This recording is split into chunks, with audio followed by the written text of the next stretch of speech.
filthy lucre and being smart matter. In fact,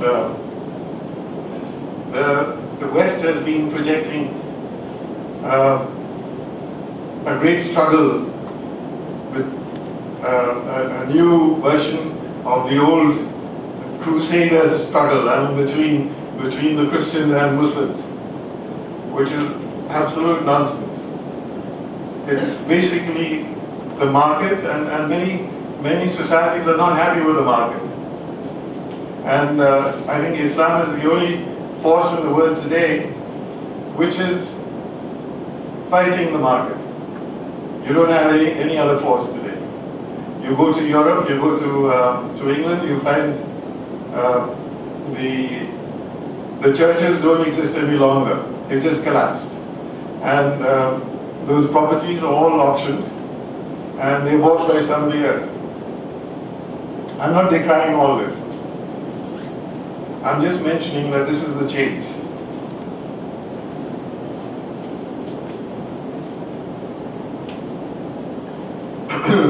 Now, electoral reforms obviously cannot stem the flow of toxic effluence into society from the market. But they can address the egregious and very particular corruption generated by the Indian electoral system. It's very particular. Now, what is this corruption about? The main thing is the first past the post system. You know, in first past the post, what you have is constituencies, and you have individual candidates fighting in constituencies. It's individuals fighting. And on top of all that, you have a situation where most political parties are not distinguishable from each other. And they all serve the market, one way or the other. You have substandard candidates, many of them money bags, criminals, and also members of political families. So when you put all these things together, you come to a situation where, as I said, only money matters.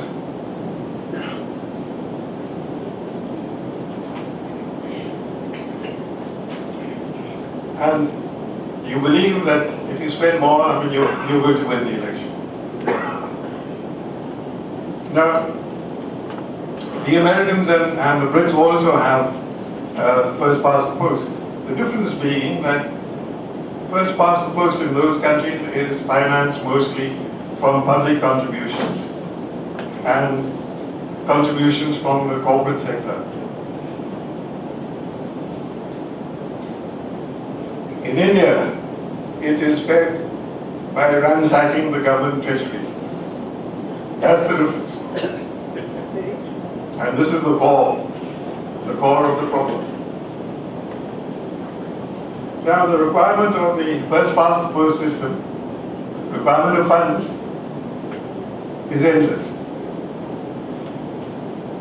You've got freebies for voters. It's become endemic. You've come to a situation where voters will not vote perhaps unless they get something free.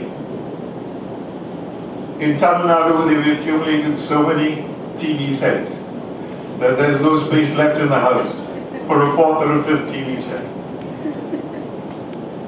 And it's become more complex.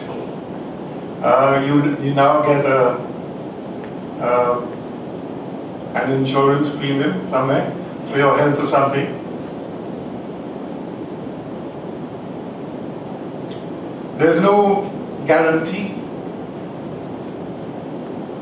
that freebies really influence the Indian voter. After all, he collects freebies from several parties. And we don't know really what happens, because in the Indian system, you have the secret ballot. So you're not supposed to ask him whom he voted for. But indications are that he takes from everybody and he decides himself where to go. The Indian law is such that it's almost impossible to prove bribery or even the attempted bribery. And how are you going to prove in any case? Because, it's a secret ballot. You've got to prove that by giving such and such incentive, a person voted in a particular way. But you're not allowed to probe and pry into how he voted eventually. So how do you prove? Now, there is paid news. And paid news is a bottomless pit. Put in very simple language, if you pay, you look very pretty. And if you don't pay, you look very ugly. And there's no end to this. And nobody can see a solution because it's a comparatively new phenomenon. There's contribution to party coffers. There's misappropriation. There's the expenditure, enormous expenditure of helicoptering people around.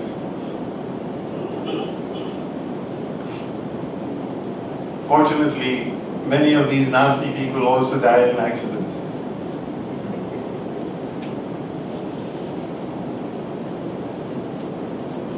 Now, despite the enormous expenditure, politics is the most paying business in the land. And you got those, if you don't believe it, and you have to look at those affidavits which are sworn by these candidates. Between one election and another, there's an enormous leap in wealth.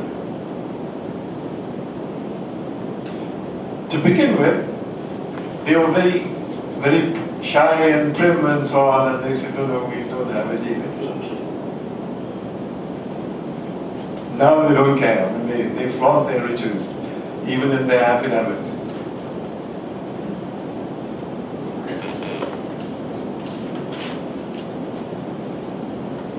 Now, how does the system operate?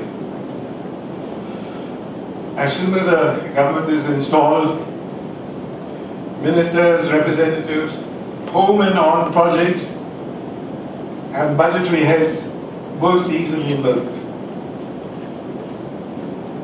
And of course, they need collaborators in the bureaucracy. They need collaborators among the police, because these are awful crimes. They are the biggest crimes in the country. You're a minister, you're custodian of that department, and you loot away maybe half the budgetary provision and you put it in your pocket. It's one of the biggest crimes you can imagine. And you've got these bureaucrats to help you, and you've got these policemen to make sure that no crime is registered. And there's an awful lot of shuffling of postings and transfers, because you have to have the right people with you. Now you have a variety of other crimes like accepting bribes and selling transfers and postings. If you have nothing else, you can harass people. You can make money by merely harassing people. You know the old story about Birbal? He was supposed to be very corrupt, and he was exiled. He was told to go to the seashore. And when he went to the seashore, he started counting the ships. And he made a lot of money out of counting the ships.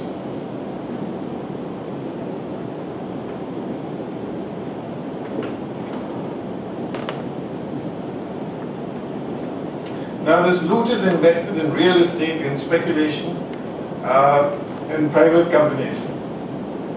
That's in the country. And black money received abroad bounces from tax havens and returns lily-white. You know, speculation is such a thing today. You're speculating in everything, in petrol, diesel, in food grains, in anything. That's the reason why the prices of these commodities keeps on going up. It's never allowed to come down. You have this market of the futures, which is one of the worst things for the common man.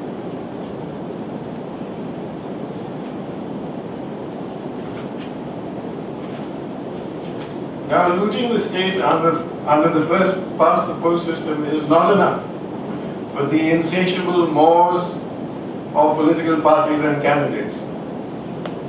Similarly, contributions from political parties do not suffice. So what do? Public resources have to be siphoned off to the corporate sector to access more funds. You have the phenomenon of selling state assets such as land, public sector undertakings at prices well below par. Even the PDS food grains, which are meant to be eaten and eaten by poor people, are stacked in the outside and allowed to rot, because in India, procured food grains are not meant to be eaten. They're meant to be stored. So when this stuff starts rotting, it gives the minister of the food department all the freedom in the world to unload the stocks in the market at whatever price he feels like.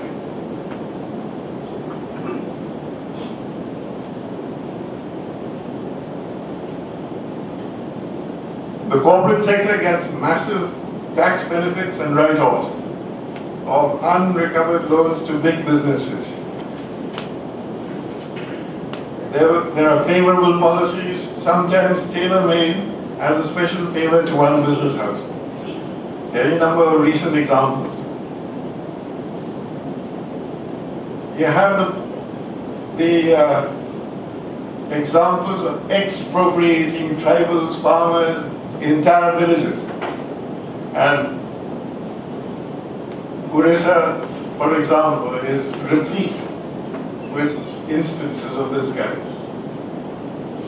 All done under the supposedly unquestionable mantra of neoliberalism and the inevitability of rising growth rates. Nobody questions these things.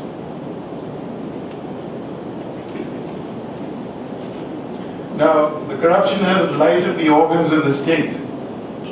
The political executive, the fount of all corruption, has only one monomania, which is how do we come back to power? The legislature burgeons with history sheeters, accused persons in criminal cases, and new crore-parties. Cronyism among representatives inside and outside the government have reduced the legislature to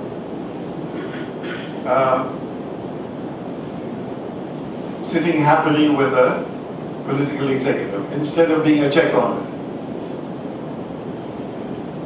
The lower judiciary is not dependable. The higher judiciary in present times is the only one which is a check to the political executive and the rampaging corporate sector. Indeed, the only good governance, to the extent that courts can govern, comes from the higher judiciary.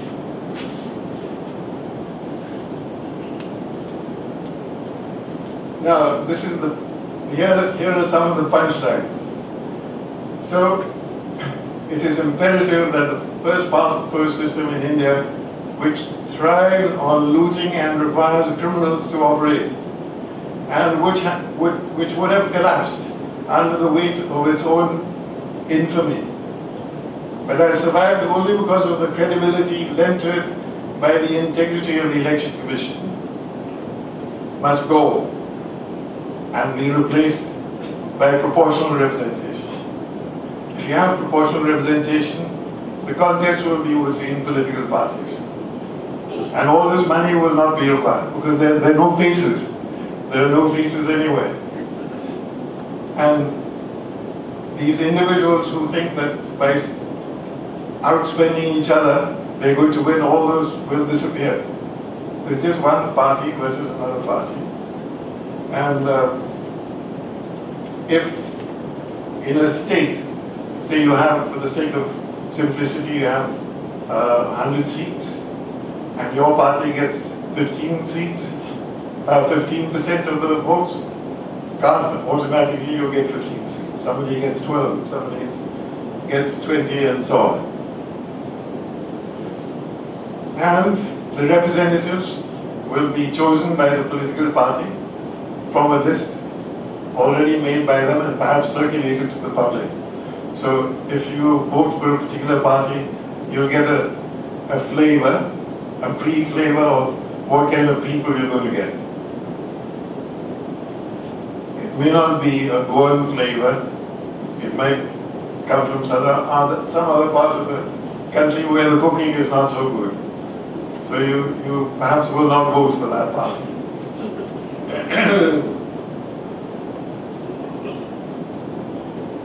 Now, reinforcing the removal of the need for so much money and for the criminals that generated